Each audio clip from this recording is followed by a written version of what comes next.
व्यासपीठावर बसलेले सर्व मान्यवर आणि जमलेल्या माझ्या तमाम थांबा 4 जूनला वाजवा आणि जमलेल्या माझ्या तमाम देशभक्त बांधवांनो, भगिनींनो आणि मातांनो, संपूर्ण महाराष्ट्रभर फिरतोय आणि कोकण तर माझ्या हक्काचं आहे. रत्नागिरी आहे, सिंधुदुर्ग आहे, तुम्ही सगळी माझी आपली माणसं आहेत. तुमच्या समोर भाषण काय करू आणि तुमच्या समोर प्रचार तरी कशाला करू? कारण आपलं नातं हे मोदी शान सारखं नाहीये, बहुत पुराना रिश्ता. खरंच आमचा बहुत पुराना रिश्ता आहे. फटाके थांबवा ना आता. आपलं खरंच बहुत पुराना रिश्ता आहे. फक्त हात जोडून एक विनंती करतोय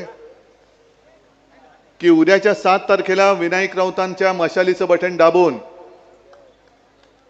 मुंबईमध्ये आपलं जे काय काम आहे 20 तारखेसाठी ते करायला तुम्ही सगळे मुंबईत आले पाहिजेत.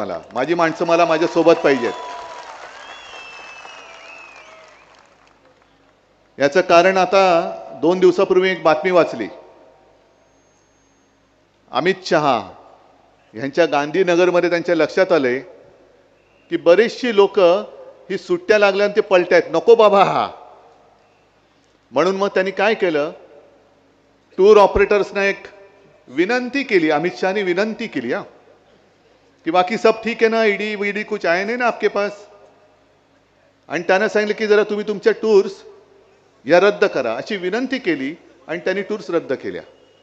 असो, तो त्यांचा भाग आहे. आज मी कोकणात येणार म्हटल्यानंतर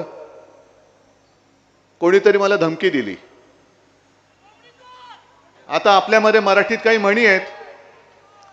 आता त्या म्हणी मी काही केलेल्या नाहीत आणि तुम्ही पण केलेल्या नाहीत. त्याच्यामुळे म्हणीतली नावं ही मी तर काही ठरवलेली नाहीयेत.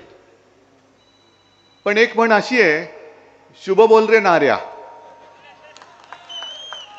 आता मी येतो म्हटल्यानंतर कसे येतात बघतो, मी येऊन उभा आहे, परत कसे जातात बघतो.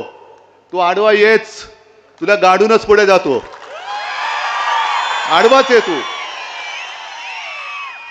अरे लाज वाटली पाहिजे. 2-3 वेळा एकदा तुझ्या इकडे येऊन तुला आडवा केला, मग माझ्या घरात तिकडे येऊन उभा राहिला, तिकडे तुला साफ करून टाकला.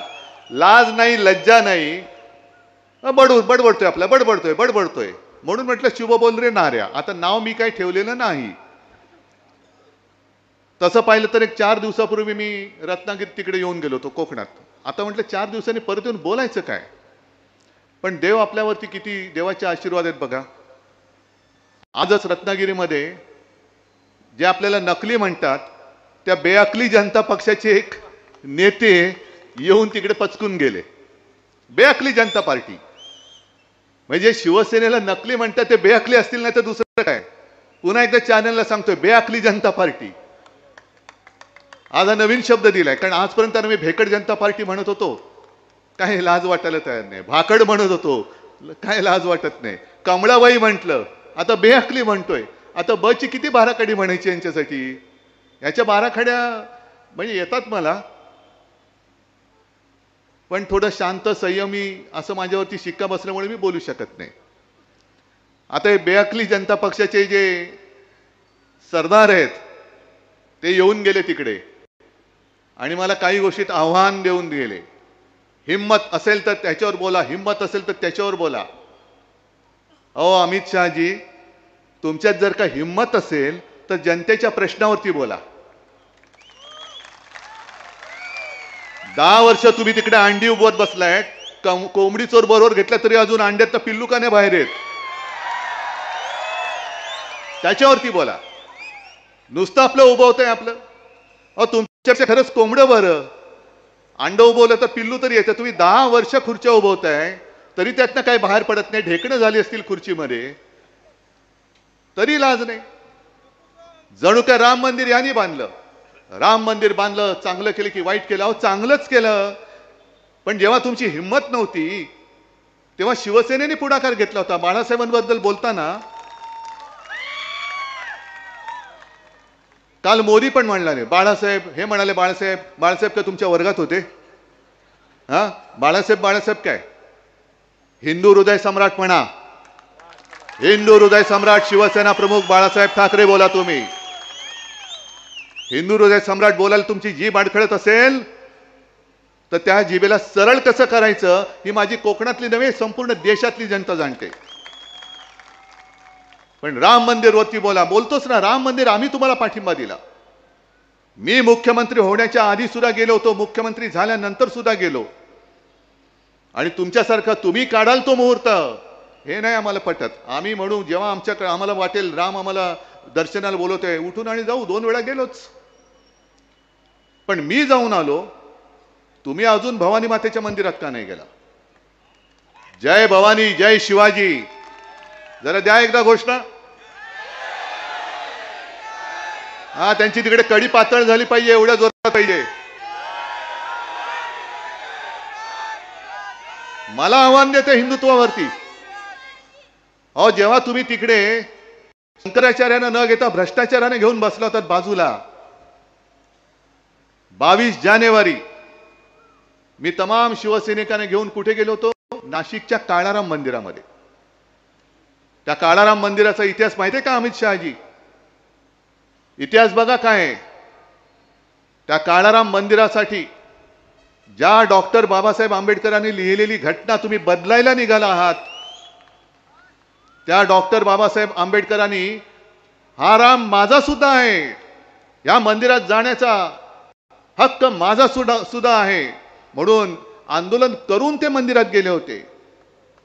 आणि अमित शहाजी तेव्हा सुद्धा तुमच्यासारखे बुरसटलेले गोमूत्रधारी त्यांना विरोध करत होते. मग मी उघडतो यांचं हिंदुत्व हे गोमूत्रधारी हिंदुत्व आहे, आमचं हिंदुत्व हे सुधारणावादी हिंदुत्व आहे. आमचं हिंदुत्व हे देवळात घंटा बडवणारं नाहीये, अतिरेक्यांना बडवणारं हिंदुत्व आहे. तुम्ही काय तुमच्याकडनं शिकायचं? तुम्ही काळाराम मंदिराचं महत्व तुम्हाला माहिती नसेल. माहिती नसताना मी जाईन म्हटल्याबरोबर मोदी गेले होते तिकडे झाडलोट करायला. नाही फोटो आले होते की नाही तुम्ही सांगा. आणि आज तुम्ही आमच्यावरती म्हणजे काय सगळं व्यवस्थित चाललंय तर फक्त काड्या घालायच्या, फक्त काड्या घालायच्या. विधानसभेत बोललोय मुख्यमंत्री असताना, तुम्ही काढा पुरावा आणि ऐका. पण सावरकरांवरती मला बोलायला सांगताय, मग अमित शहाजी तुम्ही श्यामाप्रसाद मुखर्जींवरती बोला. कारण कोणालाच माहिती नाहीये श्यामाप्रसाद मुखर्जी म्हणजे ज्यांनी जनसंघ स्थापन केला म्हणजे राजकारणातले बाप यांचे.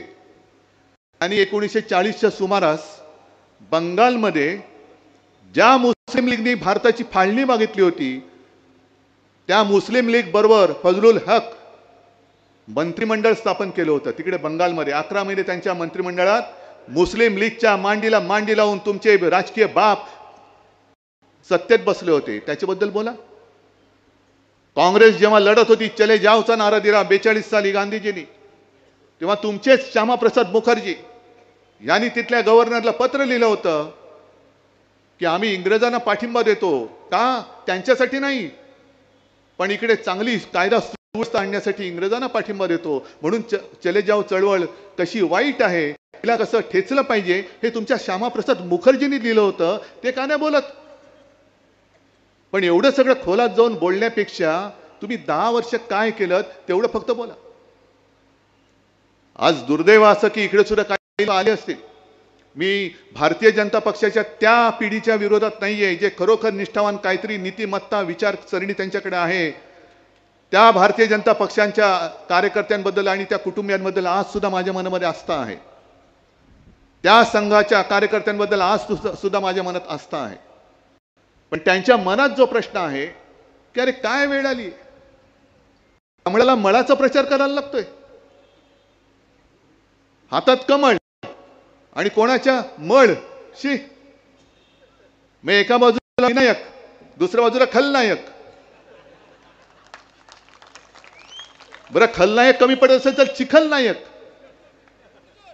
काय ही भारतीय जनता पक्षाची म्हणजे बोगस भाकड काय भेकड म्हणतो मी एवढ्यासाठी म्हणतोय की मध्ये मोदीजींनी एक सांगितलं की काँग्रेसचा जाहीरनामा कसा आहे. अहो तुमचा जाहीरनामा तुम्ही पहिला वाचलात का?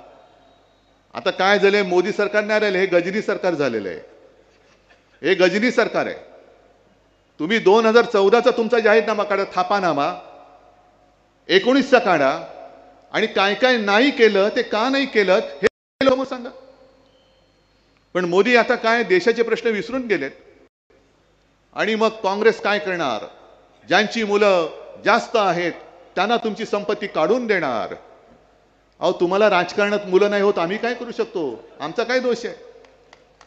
म्हणून आमची मुलं तुम्हाला कडेवर घ्यावी लागत आहेत. पण ते करताना भाजपचं काय झालंय, ती कचरा उचलण्याची गाडी येते ना गावात, कचरा जो आपण घराबाहेर टाकतो तो कचरा उचलतात, गाडीत टाकतात. आणि आता निवडणुकीमध्ये असं मी कुठे पाहिलेलंच नव्हतं, ते पहिल्या प्रथम बघतोय, कचऱ्याचं प्रदर्शन लावलंय. सगळे कचरे, ज्याला बाळासाहेबांनी गेट आउट सांगितलं होतं आज तो तुमचा इथला उमेदवार आहे. हीच मस्ती होती त्यावेळेला, तुला बघून घेतो, तुझं अमुक करून घेतो, काय घेतोस तू, जा घे, काय करायचं कर, गेट आउट. आणि कोणाला धमक्या देतोस, या धमक्यांना कोकणवासियांनी कधीच गाडून टाकलेलं आहे. तो काळ तुम्ही आठवा, 2005 पर्यंत यांची मस्ती होती. आणि ती पोटनिवडणूक संपूर्ण दहशतीच्या एक सावट होतं.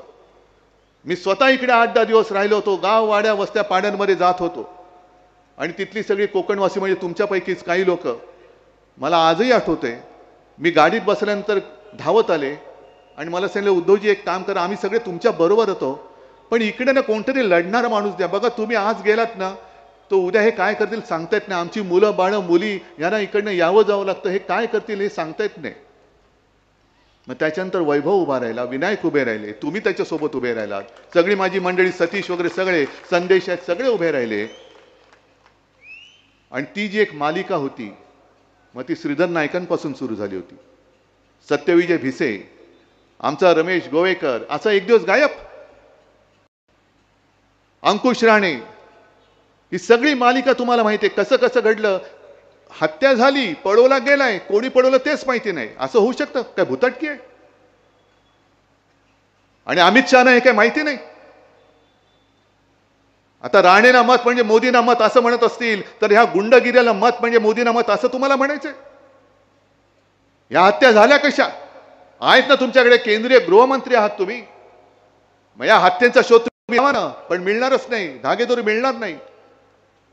कारण जो जो तुमच्या भाजपात आला तो तुमच्या वॉशिंग मशीन मध्ये धुवून चकाचक झाला असं तुम्हाला जरी वाटत असेल, तरी जनतेच्या डोळ्यामध्ये त्यांनी केलेली पाप ही आज सुद्धा कायम आहेत,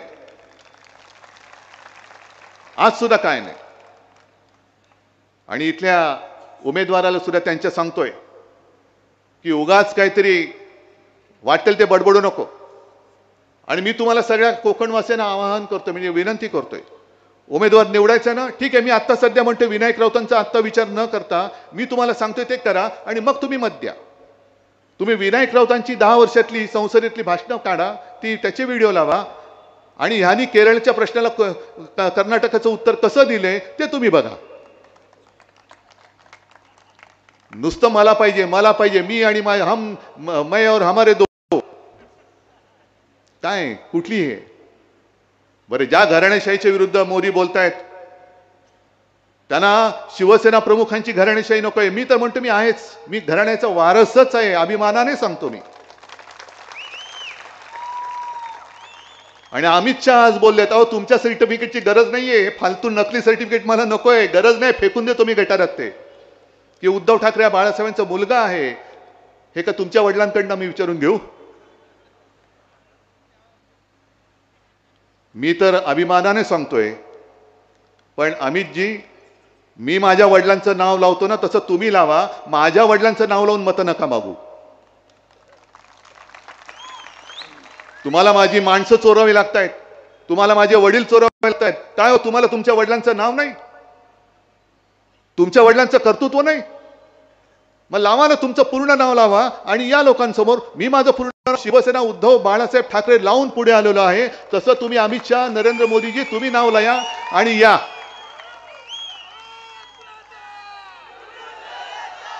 पण संपूर्ण देश तुम्ही नासून टाकतात. जो वचननामा आम्ही घेऊन तुमच्या समोर आलेलो आहोत, त्या वचननाम्यामध्ये माझं पहिलं वचन आहे की जो महाराष्ट्र लुटला जातोय, हे दोन सुरतवाले दोन व्यापारी सुरतेचे, अरे छत्रपती शिवाजी महाराजांनी सुरत लुटली होती स्वराज्यासाठी, आणि हे दोन सुरतवाले छत्रपतींचा महाराष्ट्र लुटतायत. आणि ही लूट मी होऊ देत नाही, ही लूट होऊ देणं हे बाळासाहेबांचे विचार होते. महाराष्ट्र लुटणारा कोणी असेल आम्ही पर्वा करत नाही त्याची. महाराष्ट्राच्या आड जर याल तर याद राखा तुम्ही असाल तुमच्या घरचे, पण माझ्या महाराष्ट्राच्या वाटेला जाऊ नका. महाराष्ट्रातून जे जे वैभव तुम्ही लुटून नेलेला आहात, इंडिया आघाडीचं सरकार आल्यानंतर ते सगळं लुटलेलं वैभव मी पुन्हा नव्याने जोमाने या माझ्या महाराष्ट्राला प्राप्त करून दिल्याशिवाय राहणार नाही, माझी शपथ आहे. तुम्ही महाराष्ट्राचा जो आकस दाखवत आहात तो एक एक वेचून वेचून वेचून मी तुमच्या या आकसाचा सूड घेतल्याशिवाय राहणार नाही. मोदीजी मध्ये ते नेव्ही दिनासाठी आले होते, संकटात तर कधी आलेच नाहीत. ना अमित शहा आले ना नरेंद्र मोदी आले. इकडे सगळे तोक्ते आले, निसर्ग आलं, मध्ये आणखीन काही काही वादळं आली. काजूला हमी भाव नाही पण गद्दाराला हमी भाव आहे. असं निवडणुकीत तुम्ही कधी वचन दिलं की गद्दाराला आम्ही लवकरच हमी भाव देऊ? नाही, आधी तुम्ही भाव देता, मग तुम्ही त्यांना घेऊन मग त्यांना निवडणुकीत उभं करता. मग 10 वर्ष तुम्ही सत्ता भोगताय, विनायक राऊत तिकडे कंठशोष करतायत, काजूला हमी भाव द्या, हमी भाव द्या, हमी भाव द्या, तरी हमी भाव देत नाहीत. पण मोदीजी आले, सिंधुदुर्गात आले, मला वाटलं काहीतरी मोठी घोषणा करून जातील, पण घोषणा केलीच नाही. माझ्या सिंधुदुर्गात येणारा पाणबुडी पर्यटन प्रकल्प हे गुजरातला घेऊन गेले. म्हणजे यांना आता कधी कोणी बोलवण्याचं धाडस नाही करणार. कारण जर का घरी बोलवलं तर घरात काय चांगले बघतील आणि तेच उचलून गुजरातला नेतील. ही अशी यांची एक मानसिकता आहे. ज्या ज्या काही गोष्टी येणार होत्या, बल्क ड्रग पार्क येणार होता, मेडिकल डिव्हाइस पार्क येणार होता, टेस्ला तर आता येईल असं वाटतच नाही. कदाचित यांचं सरकार जाण्याची ते टेस्लावाले वाट बघतायत की यांची 4 जूनला होऊ दे, मग मी 5 जूनला येतो देशामध्ये. म्हणजे सगळे चांगले उद्योग हे तुम्ही गुजरातला घेऊन जाताय. म्हणून मागे मी म्हटलं होतं की महाराष्ट्राला राख आणि गुजरातला रांगोळी.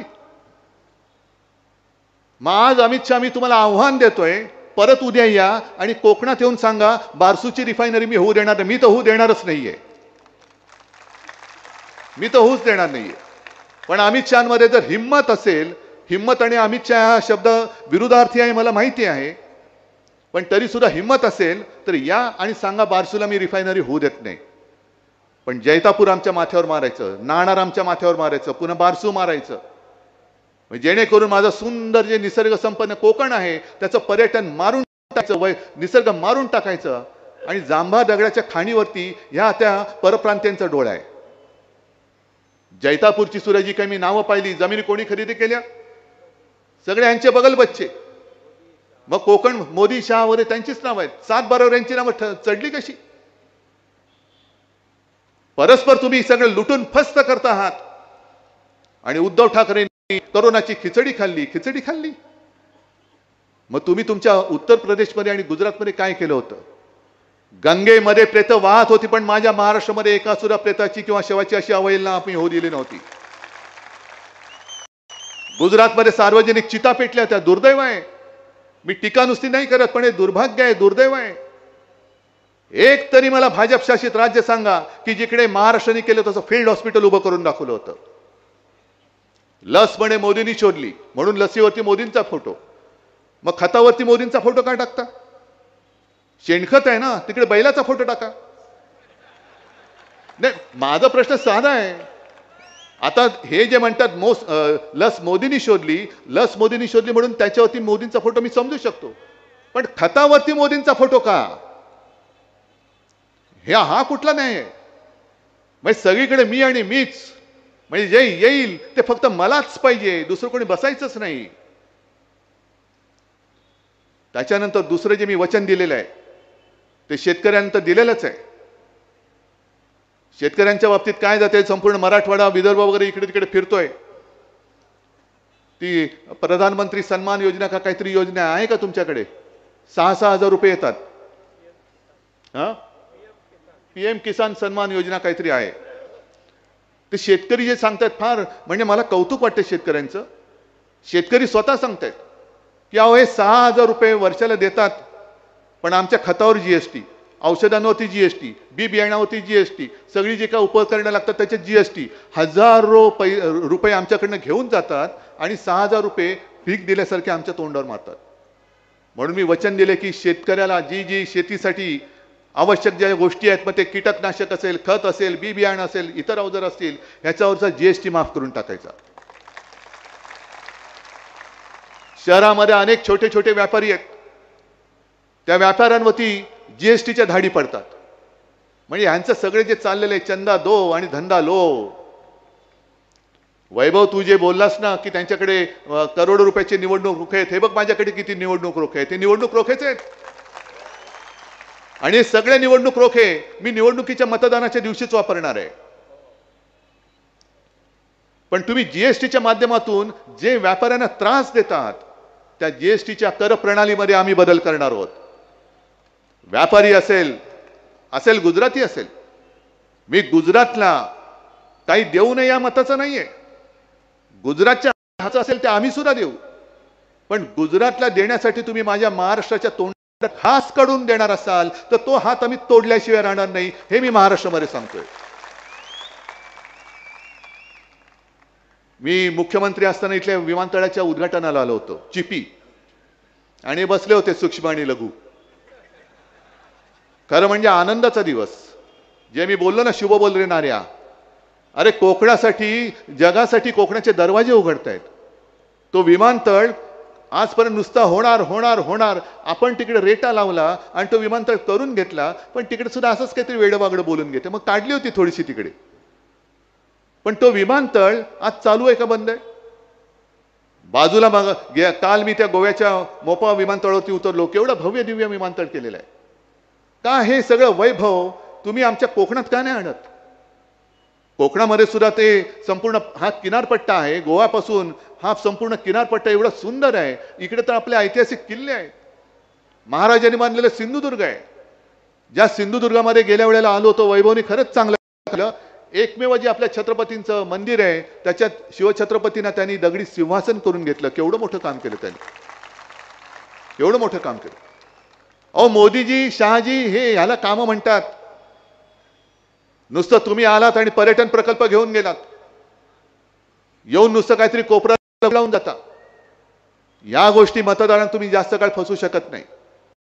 आम्ही आणखीन जे वचन दिलंय, जे 95 साली आपले युती सरकार आल्यानंतर महाराष्ट्रामध्ये आपण 5 जीवनावश्यक वस्तूंचे भाव 5 वर्ष स्थिर ठेवले होते.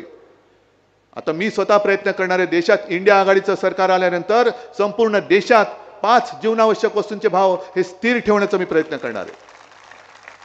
सांगा ना, असं काहीतरी सांगा. जो रोजगार इकडनं पळून नेलेला आहे, तो रोजगार पुन्हा मी इकडे उपलब्ध करणार आहे. नुसता शहरात तर नाहीच, मुंबईचं जे आर्थिक केंद्र, वित्तीय केंद्र, हे सुद्धा तुम्ही गुजरातला घेऊन गेलात. डायमंड बाजार तो गुजरातला घेऊन गेलात. ते वित्तीय केंद्र जिथे होणार होतं तिकडे बुलेट ट्रेन कोणासाठी? अहमदाबाद मुंबई कशाला? गद्दारांना पळवाय की बसला इकडे का उतरला तिकडे? त्या बुलेट ट्रेनच्या जागी होणारं वित्तीय केंद्र सुद्धा इंडिया आघाडीचं सरकार आणल्यानंतर मी माझ्या महाराष्ट्रामध्ये मुंबईत आणि मुंबईच्या आजूबाजूच्या परिसरात आणेन, पण माझ्या मी महाराष्ट्रात परत आणेन. ग्रामीण भागामध्ये सुद्धा जे लोक ते मुलं मुली शिकतायत त्यांना त्यांच्या गावागावात, जिल्ह्यात, अगदी गावागावात, खेड्यापाड्यात नसलं तरी किमान जिल्ह्यात रोजगाराची संधी उपलब्ध करून द्यायचा माझा विचार आहे. आणि मला तोही दिवस आठवतोय जेव्हा वैभव तू सिंहासारखा यांच्या अंगावरती चालून गेला होता, भेकडाने तुझ्यावरती हल्ला केला होता, त्याच्यात एक शिवसैनिक जखमी झाला होता. मी आलो होतो दुसऱ्या दिवशी. रुपेश. आणि मग इकडे आल्यावरती विचारलं कुठे येतो? तो गोव्याला. अरे गोव्याला कसा? नाही, इकडे उपचाराची सोय नाही. म्हणजे तुम्ही इकडे फक्त मारामारी करायच्या, लोकांची डोकी फोडायची आणि उपचार करायला सुद्धा जागा नाही. स्वतःची मेडिकल कॉलेज बरोबर चालतात, त्याला सुद्धा परवानगी मी दिली होती. मी पाहिलं नाही तेव्हा की कोणाचं कॉलेज आहे, कोणाचं हॉस्पिटल आहे, पण माझ्या कोकणासाठी कोणतरी काम करतंय, कर, चल, देतो परवानगी. मी ठेवू शकलो असतो, पण पण मी अडवलं नाही, हे पाप मी कधी केलं नाही. पण एका गोष्टीचा मला नक्कीच अभिमान आहे, हो अभिमान आहे, की मेडिकल कॉलेज शासकीय मी इकडे मंजूर करून दिलं. पण आता काय बंद पडलं वाटतं, पुढचं काम बंद. कार्डियक लॅब सुद्धा इकडची इकडे नको, कारण नाही तर आपलं कसं चालणार, म्हणून ती पाठवून दिली कोल्हापूरला. कोल्हापूरला पण झाली पाहिजे, पण माझ्या सिंधुदुर्गात सुद्धा मी करून दिल्याशिवाय राहणार नाही. कुठे नेली? कोल्हापूर ना, तेच इथून हलवली त्यांनी. कार्डियक लॅब तुम्ही हलवता, तुमच्या धंद्या आरोग्याची सेवा हा धंदा करता तुम्ही. काही ज्या गोष्टी आहेत ना, म्हणून मी अमित शहाना सांगतोय, तुम्ही सांगा या इकडे आणि मला हिंमत विचारताना बाजूबाजूला बसूया, जनतेसमोर फैसला होऊया. तुम्ही 2014 साली जेव्हा आलात तेव्हा पेट्रोलची किंमत काय होती, आज काय झाले? डिझेलची काय होती, आज काय झाले? गॅसची काय होती, आज काय झाले? सगळ्या गोष्टी काढा. तुम्ही 2 कोटी लोकांना, तरुणांना दरवर्षी नोकरी देणार होता, किती जणांना मिळाले? एक सुद्धा नाही. पण यांच्या जाहिराती जोरात आहेत. म्हणजे 8,000 कोटी 10,000 कोटी हे निवडणूक रोख्यांच्या माध्यमातून यांनी जमवलेच. पण न्यायालयाने जर का यांचं भांड फोडलं नसतं तर निकालाच्या आधी आणखीन 10,000 कोटींचे रोखे छापण्याची परवानगी या बोगस भेकड भाकड जनता पक्षाच्या सरकारने दिली होती. हे सगळं काय आम्हाला कळत नाही? आज संपूर्ण महाराष्ट्रच नाही, संपूर्ण देश तुमच्या गॅरंटीच्या जाहिरातीने बरबटून तुम्ही टाकलेला आहात. कसली गॅरंटी? कुठून आणली ती कुठून आणला था पैसा? सगळीकडे मोदी गॅरंटी, मोदी गॅरंटी. कसली गॅरंटी? की वाटेल तेवढा पैसा खा आणि भाजपात या, काही होणार नाही, मोदी गॅरंटी है. अरे बेटा आ जाओ, कितना खाया तूने? 50 करोड़. अच्छा चलो इसको नगर सेवक बनाओ. कितना खाया? 500 करोड़. हाँ इसको जरा मंत्री बनाओ. कितना खाया? 70,000. अरे अरे इसको तो साला उपमुख्यमंत्री बनाओ. म्हणजे खरंच लाज वाटते हो मला, खरंच लाज वाटते. म्हणजे जी आपल्या महाराष्ट्राची परंपरा आहे ती काय? शुरामी वंदिले. आणि भाजपची परंपरा आता झाली चोरामी वंदिले. चोर जेवढा मोठा तेवढं यांचं लोटांगण मोठं, घालील लोटांगण चोराच्या समोर. प्रश्न आम्हाला नाहीये, प्रश्न तुम्हाला आहे. तुम्हाला म्हणजे तुम्हाला नाही, मोदी शहा आणि भाकड जनता पक्षाला आहे. मी भाकड भेकड का म्हणतोय? भाकड एवढ्यासाठी म्हणतोय कारण यांनी त्यांच्या पक्षाचं नेतृत्वच उभं करू शकले नाहीत. यांना सगळी बाहेरची माणसं घ्यावी लागतात, म्हणून त्यांना मी भाकड म्हणतोय. भेकड का म्हणतोय? कारण स्वतःच्या हिमतीवरती यांच्याकडे कार्यकर्ते नाहीत. मैदानात लढाईला या म्हटलं तर यांचे घरगडी जे आहेत, ईडी, इन्कम टॅक्स, सीबीआय, त्यांना पुढे पाठवून त्यांच्या आडूने दमदाटी करतात. म्हणून हे भेकड आहेत, म्हणून हे भेकड आहेत. नाही तर तुम्हाला वाटेल मी उगाच काहीतरी त्राग्याने काहीतरी बोलतोय. त्राग्याने नाही मी कधी बोलत. मी बोलतो ते नेहमी सत्याच्या आधारावरती बोलतो. आता त्यांच्या समोर असाच आहे की 4 जून जेव्हा उजाडेल आणि इंडिया आघाडीचं सरकार 300 पेक्षा जास्त जागा मिळून तिकडे दिल्लीत विराजमान होईल. होईल, लिहून ठेवा तुम्ही. तुम्हालाच खोटं वाटते की काय? तुम्ही तेही दिवस आठवा की ज्या काळात संपूर्ण देशात भारतीय जनता पक्षाचे फक्त 2 खासदार होते, 2. आणि तेव्हा त्यांना जवळ करायला कोणीही तयार नव्हतं, कोणी नव्हतं. कारण गोमूत्राचा एवढा वास यायचा, कोणी नको शी. पण आम्ही हिंदुत्वासाठी त्यांना जवळ घेतलं, कारण आमचं हिंदुत्व हे राष्ट्रीयत्व आहे. आणि आम्हाला असं वाटलं की आपले हिंदुत्वाचे विचार मिळतायत, पण यांचं हिंदुत्व हे बोगस निघालं, हे गोमूत्रधारी निघालं. आणि आमचं आपलं हिंदुत्व हे राष्ट्रीयत्व आहे. तेव्हा 2 खासदार होते, पण आम्ही लढत राहिलो. आपण सगळे लढत राहिलो. अब की बार. अरे बार बार आपटले तरी अब की बार. आणि कोणालाच कळलं नाही. जेव्हा पहिल्यांदा 2014 साली, म्हणजे अटलजी मधला काळ सोडूनच द्या, ते येऊन गेलेच. पण 2014 साली मी स्वतः गेलो होतो. प्रणव मुखर्जी राष्ट्रपती होते. प्रणव मुखर्जी सुद्धा चकित झाले होते की एवढ्या 30 वर्षांनंतर, जवळपास 30 वर्ष झाली असतील, पहिल्यांदा एका पक्षाचं सरकार देशात आलं. 19 साली आणखीन 300. जर 2 खासदार असलेल्या पक्षाचे 300 होऊ शकतात, तर 300 खासदार असलेल्या पक्षाचे 2 पुन्हा होऊ शकत नाही.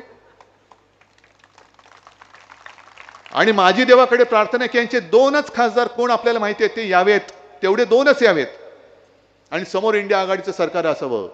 त्या दोघांना आपण प्रश्न विचारू, बोलो 10 साल में क्या किया, द्या उत्तर.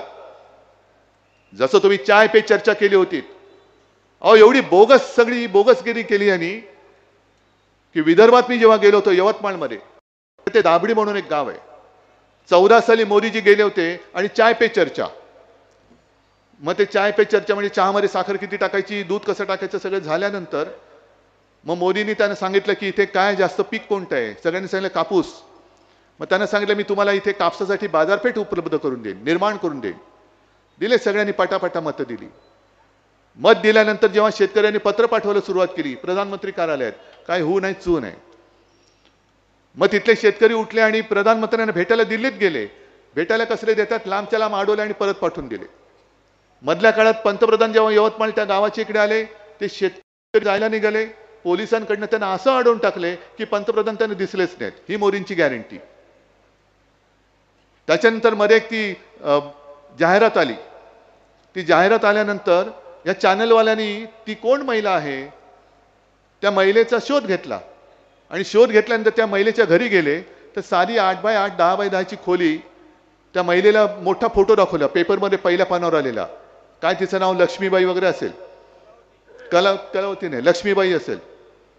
आणि तिला सांगितलं आपका फोटो आया है. बोले हाँ फोटो आया है, कुछ लोगों ने मुझे कहा कि आपकी तस्वीर आई है. तो अच्छा कब कब मैंने मालूम कब लिया फोटो, हम गांव काम के लिए गए थे, शायद वहां से आते आते लिया होगा. तो अच्छा ये घर आपका है, हाँ मेरा घर है. तो आपको ये प्रधानमंत्री आवास योजनेत मिळाले. तो नाही हे माझं भाड्याचं घर आहे, 500 रुपये मी भाडं देते. आणि त्याच्यात लिहिलं होतं की या बाईसारख्या आणखी 30 लाख लोकांना प्रधानमंत्री आवास योजनेतून घरं मिळाली. तुम्ही जे कलावती म्हणता ते वेगळं आहे. कलावती ते अमित शहा लोकसभेत बोलले होते, कलावतीला घर मोदींनी दिलं, पाणी मोदींनी दिलं, वीज मोदींनी दिली. आणि कलावतीचा इंटरव्ह्यू घेतला तो ह्यांनी काही दिलं नाही, मला दिलं ते सगळं राहुल गांधींनी दिलं. पण आपण फसतो. जसं त्या पातंजलीच्या जाहिरातीनं फसलो, त्यांना सुप्रीम कोर्टाने सांगितलं की आता तुम्ही छापा, माफीनामा छापा. तसं उद्या आपलं सरकार आल्यानंतर यांना सांगावं लागेल की तुम्ही जेवढ्या मोठ्या जाहिराती केल्या सगळ्याचा माफीनामा तुम्ही छापा. आता मोदी गॅरंटी 10 वर्षात काही केलं नाही, हीच आमची गॅरंटी, पुढच्या 10 वर्षात काहीच करणार नाही, दुसरी गॅरंटी.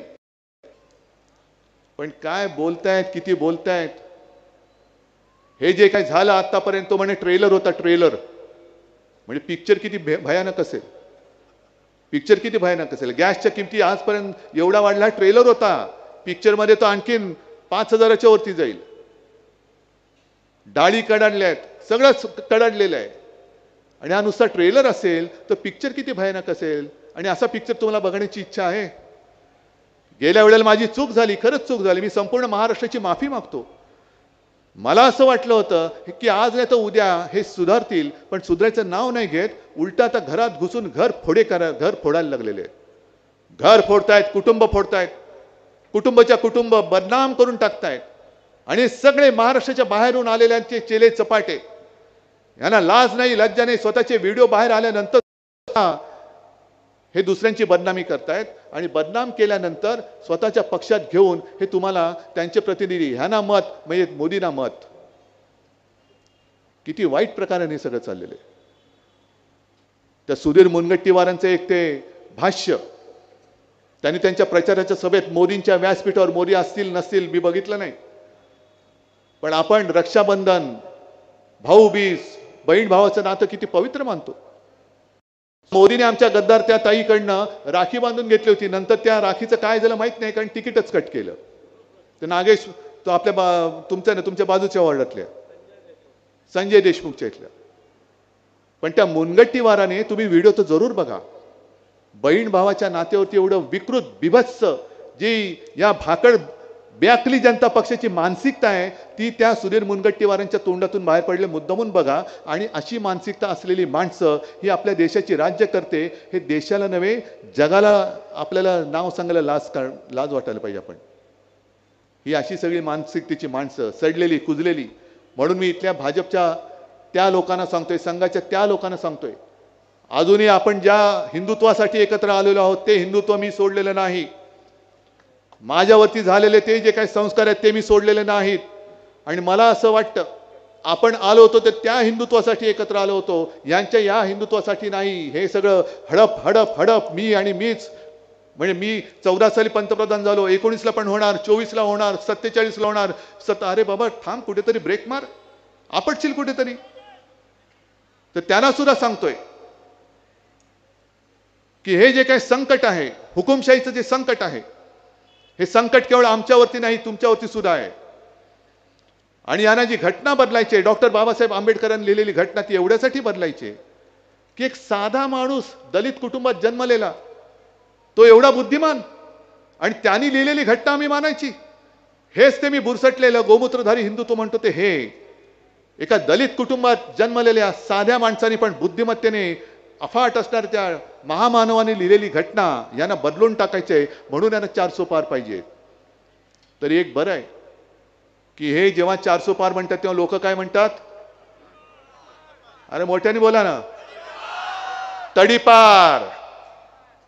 आणि त्यांना आता तडीपार केल्याशिवाय आता शांत बसायचं नाही. म्हणून मी तुम्हाला हात जोडून विनंती करतोय, गेल्या वेळेला माझी चूक झाली, खरं झाली, पण या वेळेला ती चूक होणार नाही. विनायक राऊत तेच आहेत. चिन्ह त्यांनी चोरलं असलं तरी आता ही मशाल भडकलेली आहे, मशाल भडकलेली आहे. धनुष्यबाण तुम्ही चोरला असाल, पण त्यांनी दुसरा जो एक कट केला की शिवसेना आणि कोकण, शिवसेना आणि सिंधुदुर्ग हे घट्ट असलेलं नातं त्यांनी इथून धनुष्यबाणच गायब करून शिवसेना तुमच्या मनातनं, हृदयातनं काढण्याचा प्रयत्न करतात. मान्य आहे तुम्हाला? आजपर्यंत आम्ही तुम्हाला साथ दिली, आजपर्यंत आम्ही तुमचं कमळ हातात धरलं होतं, तेव्हा सुखावलात. मशालीची धग काय असते ते बघा. आणि ती मशालीची धग जरा मला इथे सुद्धा बघायची. तुमच्या मनात जर मशाली पेटलेल्या असतील तर काल मी कोल्हापूरमध्ये सांगितलं तेच करतो. मोबाईलचे टॉर्च जरा ऑन करून दाखवा, मशाली दाखवा, आणि ते गाणं लाव, मुद्दाम लाव, जय भवानी जय शिवाजी आम्ही बोलणार. बघा ते